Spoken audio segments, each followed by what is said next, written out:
মরশুমে ডায়মন্ড হারবার জার্সিতে আমরা দেখতে চলেছি ব্রাইট এনোবাখারেকে। সম্ভাবনা ছিল আই লিগের মঞ্চে হয়তো তিনি আসতে পারেন, তবে তড়িঘড়ি ডুরান্ড কাপের ম্যাচেই কিন্তু তাকে নামিয়ে দেওয়ার একটা সম্ভাবনা রয়েছে এবং সেখানে দাঁড়িয়ে কিন্তু তার ভিসা আবেদন কিন্তু হয়ে গেছে।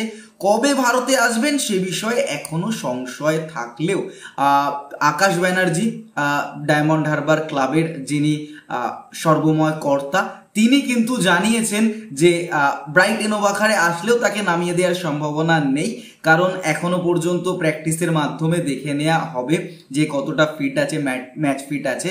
কারণ তড়িঘড়ি নামিয়ে চোটের কবলে তিনি প্লেয়ারকে ঠেলে দিতে চাইছেন না।